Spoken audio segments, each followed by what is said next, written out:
채소가 290장으로 찬송하겠습니다. 290장 찬송입니다.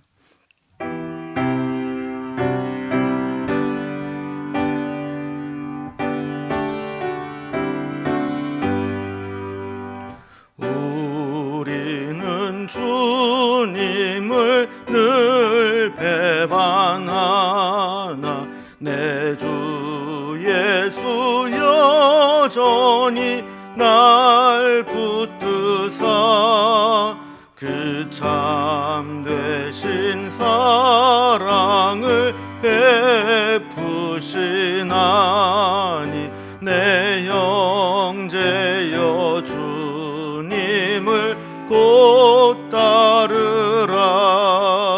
주 널 위해 비네 주 널 위해 비네 주 널 위해 비네 항상 비시네. 주께서 풍성한 은혜를 내려 내 영혼이 나날이 복받으니 주 예수를 너희도 구주로 섬겨 곧 따르면 풍성한 복 받겠네. 주 널 위해 비네 주 널 위해 비네 주 널 위해 비네 항상 비시네. 무거운 짐 지고 애타는 인생 주 예수께 돌아와 곧 쉬어라. 내 주 예수 너희를 돌보실 때에 참 복락과 안위가 넘치겠네. 주 널 위해 비네 주 널 위해 비네 주 널 위해 비네 항상 비시네. 아멘. 오늘 함께 보실 하나님 말씀은 구약성경 시편 78편 56절에서 마지막 절 72절까지 말씀입니다. 시편 78편 56절에서 72절까지 구약성경 860면입니다. 말씀을 제가 봉독하겠습니다. 그러나 그들은 지존하신 하나님을 시험하고 반항하여 그의 명령을 지키지 아니하며 그들의 조상들 같이 배반하고 거짓을 행하여 속이는 활같이 빗나가서 자기 산당들로 그의 노여움을 일으키며 그들의 조각한 우상들로 그를 진노하게 하였음에 하나님이 들으시고 분내어 이스라엘을 크게 미워하사 사람 가운데 세우신 장막 곧 실로의 성막을 떠나시고 그가 그의 능력을 포로에게 넘겨주시며 그의 영광을 대적의 손에 붙이시고 그가 그의 소유 때문에 분내사 그의 백성을 칼에 넘기셨으니 그들의 청년은 불에 살라지고 그들의 처녀들은 혼인 노래를 들을 수 없었으며 그들의 제사장들은 칼에 엎드려지고 그들의 과부들은 애곡도 하지 못하였도다. 그때에 주께서 잠에서 깨어난 것처럼 포도주를 마시고 고함치는 용사처럼 일어나사 그의 대적들을 쳐 물리쳐서 영원히 그들에게 욕되게 하셨도다. 또 요셉의 장막을 버리시며 에브라임 지파를 택하지 아니하시고 오직 유다 지파와 그가 사랑하시는 시온산을 택하시며 그의 성소를 산의 높음같이 영원히 두신 땅같이 지으셨도다. 또 그의 종 다윗을 택하시되 양의 우리에서 취하시며 젖 양을 지키는 중에서 그들을 이끌어내사 그의 백성인 야곱, 그의 소유인 이스라엘을 기르게 하셨더니 이에 그가 그들을 자기 마음의 완전함으로 기르고 그의 손의 능숙함으로 그들을 지도하셨도다. 아멘. 우리 시편 78편의 표제는 아삽의 마스길이라고 되어 있다고 그랬죠. 이 마스길은 교훈이라는 뜻이라고 했습니다.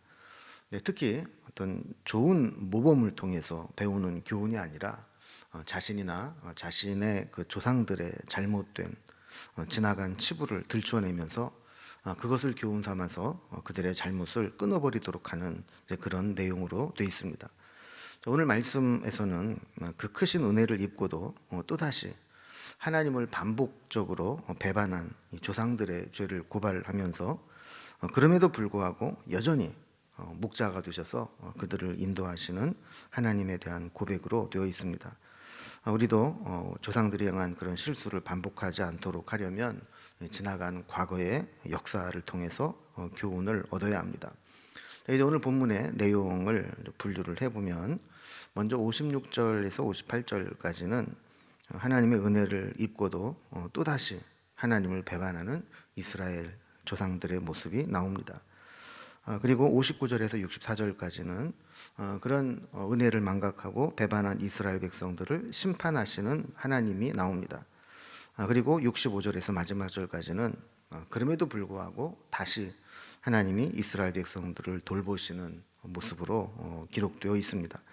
자, 이제 오늘 본문의 내용을 이제 단락별로 좀 살펴봅니다. 자, 그렇게 하나님의 은혜를 입고도 또다시 하나님을 배반하는 이스라엘 백성들의 잘못과 죄악들을 이제 고발하듯 지적합니다. 사람처럼 배은망덕하고 고집이 센 존재도 없습니다. 특히 그렇게 많은 은혜를 체험하고도 돌아서면 교만해지고 돌아서면 제멋대로 하려고 하는 그런 고집을 부리는 존재가 바로 인간입니다. 이것은 성경적으로도 그렇고 역사적으로도 그렇고 여러 차례 반복적으로 증명된 일입니다. 시편 78편은 사실 지겨울 정도로 이러한 사실들을 반복해서 교훈해 주고 있습니다. 56절 시작할 때도 보면 그러나 그들은 지존하신 하나님을 시험하고 반항하여 그의 명령을 지키지 아니하며 그랬습니다. 여기 보면 그러나라는 말로 이제 시작을 하는데 이 그러나라는 말은 어제 주일 이제 새벽에 살펴본 것과 같이 하나님이 어떻게 저들을 인도하시고 은혜를 주시고 복을 주셨는가 이것을 말씀한 것과 연결되는 접속사입니다. 자, 우리가 그렇게 은혜를 입고 하나님의 그 축복 가운데 살았으면 우리는 하나님께 은혜를 갚고 은혜 받은 자처럼 살아야 됩니다.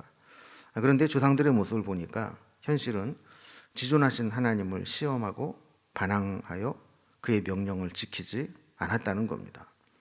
끊임없이 배반하고 끊임없이 자기 욕망을 쫓아 살아가는 것이 인간이죠. 자, 문제는 이것이 어제 오늘 일의 문제가 아니라는 겁니다.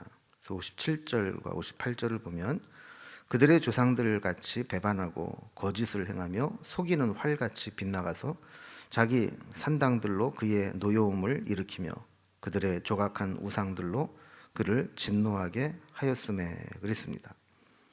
하나님만으로 만족하지 못하고 하나님만 의지하고 섬기는 것만으로는 불안해서 자꾸 다른 데 한눈을 팔고 하나님을 배반하는 삶을 반복해 왔다라는 겁니다. 여기 보면 특별히 속이는 활같이 빗나갔다 그랬는데 이 죄라는 말의 이 하마르티아라는 단어는 관역에서 벗어나다, 빗나가다 이런 의미를 가지고 있습니다. 그러니까 활을 쏘면 조준한 대로 관역에 들어가서 맞아야 되는데 우리는 하나님이 우리에게 주신 사명, 우리에게 주신 인생의 목적 이것대로 살지 못하고 관역에서 빗나간 것 같은 삶을 살았다는 겁니다. 하나님이 우리에게 사명을 주시고 삶의 목적을 주셨으면 우리는 목적이 이끄는 대로 살아가야 되고 하나님이 원하시는 인생을 살아가야 됩니다. 그런데 엉뚱한 대로 날아간 화살과 같이 우리의 인생도 하나님이 아닌 우상을 따라가고 세상을 따라가는 헛된 인생을 살게 되었다라는 것이죠. 자, 두 번째 단락을 보면 자, 이렇게 거듭거듭 반복해서 하나님을 배반하고 고집을 부리는 인간에게 하나님은 어쩔 수 없이 심판하시는 모습이 나옵니다. 하나님은 인격이시기 때문에 반복해서 배반하는 자들에게 은혜를 잠시 거두시고 심판하시기도 합니다.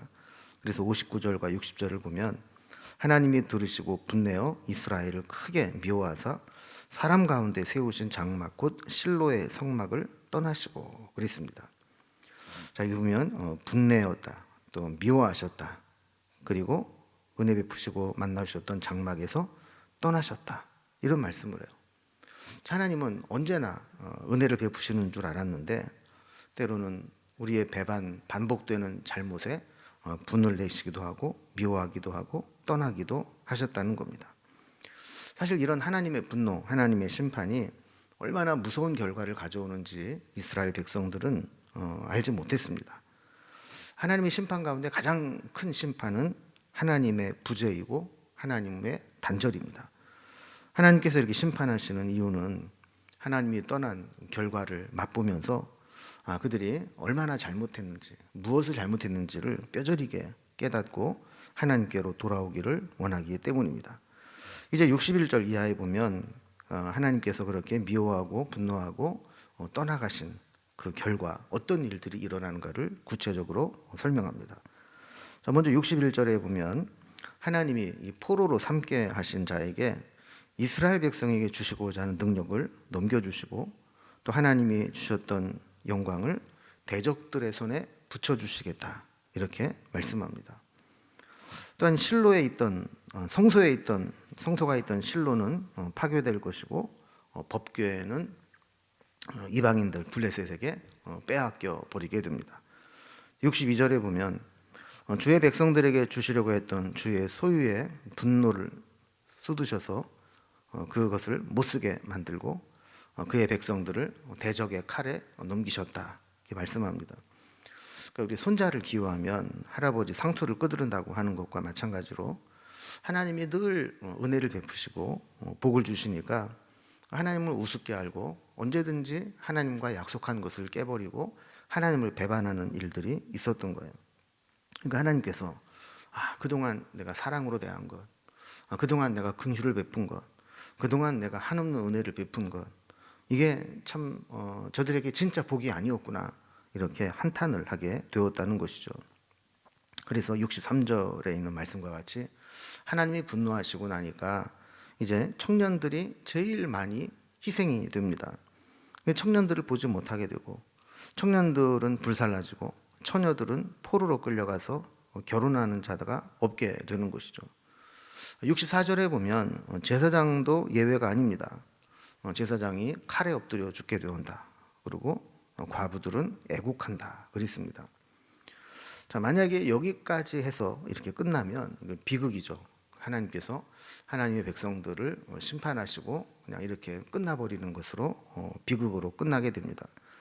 자, 그런데 세 번째 단락을 보면 하나님은 여기에서 다시 시작하십니다. 다시 이스라엘을 돌보시고 그들이 그렇게 비참하게 끝나지 않도록 하십니다. 먼저는 하나님의 백성들을 심판의 도구로 썼던, 하나님 백성들을 괴롭혔던 자들을 먼저 심판하시겠다 그럽니다. 65절 66절을 보면 그때 주께서 잠에서 깨어난 것처럼 포도주를 마시고 고함치는 용사처럼 일어나사 그의 대적들을 쳐 물리쳐서 영원히 그들에게 욕되게 하셨도다 그랬습니다. 그동안 이스라엘 백성들이 배반을 하든 어떻게 하든 그냥 내버려 두셨다가 도저히 안 되니까 심판을 하셨습니다. 그런데 가만히 보니까 심판의 도구로 사용했던 자들이 너무 악합니다. 그래서 하나님은 아주 맹렬한 기세로 그 대적들을 물리치십니다. 마치 잠에서 깨어난 것처럼 포도주를 마시고 고함치는 용사처럼 그렇게 아주 강렬하게 하나님의 백성들을 대적했던 자들을 먼저 물리칩니다. 자, 그리고 난 다음에 두 번째로는 하나님의 백성들을 다시 인도하기 시작합니다.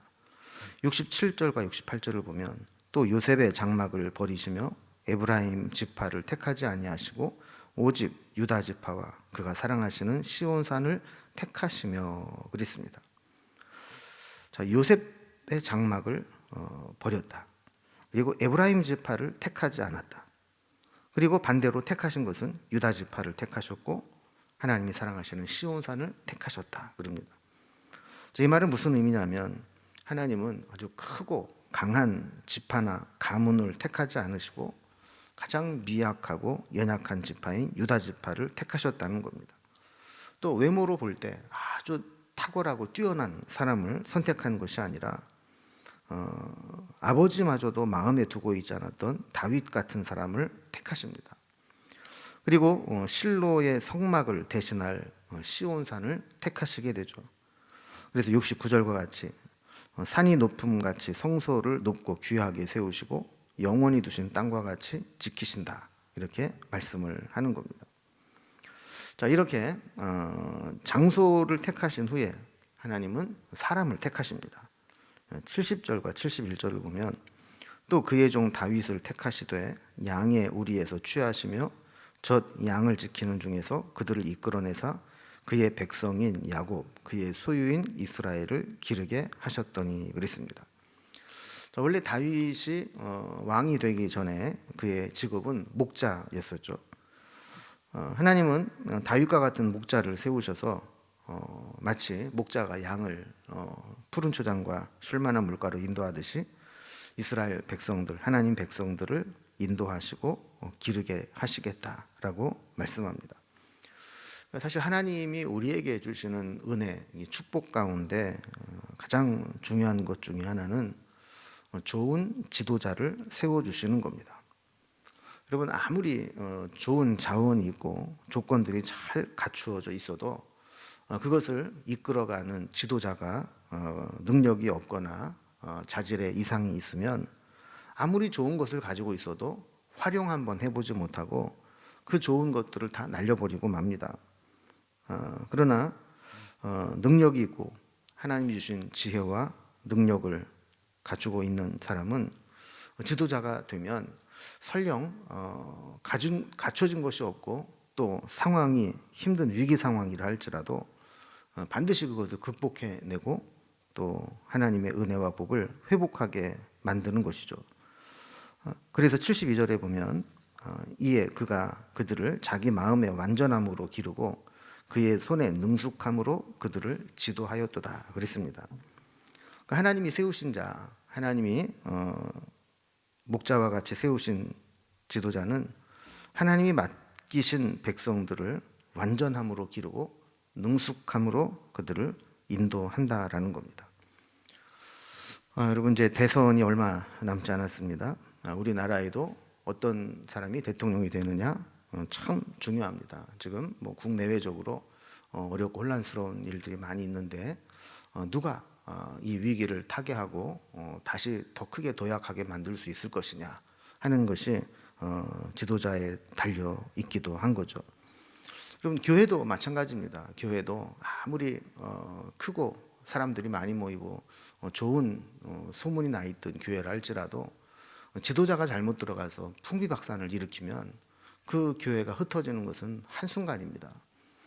반대로 하나님의 사람, 믿음의 사람, 성령의 사람이 가서 그 교회를 섬기게 되면 날로 날로 새로워지고 하나님의 은혜와 복을 받게 되는 겁니다.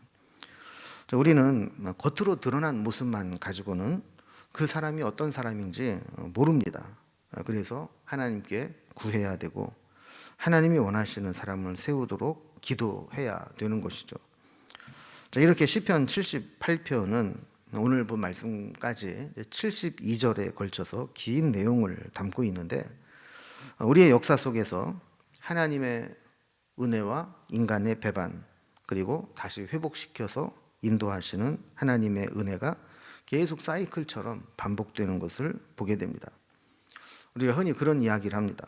과거를 기억하지 못하고 과거를 통해 배우지 못하는 사람은 불행한 과거를 반복하게 된다라는 것이죠. 우리에게 과거가 있습니다. 때로는 부끄러운 과거도 있을 수 있습니다. 그러나 그 과거를 통해서 교훈을 삼고 그것을 고치면 그것은 과거로 끝이 납니다. 그러나 과거를 통해 배우지 못하는 사람이나 공동체는 그 불행한 과거를 계속 반복하게 되는 것이죠. 하나님이 주신 은혜와 축복을 하나님이 거두어 가시지 않도록 끝까지 이 믿음으로 주님을 잘 섬기는 우리의 신앙이 되어야 할 줄로 믿습니다. 오늘 말씀과 같이 또다시 하나님을 배반하는 일이 없어야 되겠고, 또 하나님께서 회복해 주실 때 좋은 지도자를 통해서 재도약하고 다시 회복되는 은혜가 있기를 주님의 이름으로 기원합니다. 기도하겠습니다. 하나님 아버지, 이스라엘 백성들은 지난 과거를 통해서 볼 때 늘 믿음의 선순환의 역사를 보인 것이 아니라 늘 잘못된 길로 가고 배반하고 심판을 받고 다시 은혜를 받아 회복되면 또다시 반역하고 하는 악순환의 고리를 끊어버리지 못했습니다.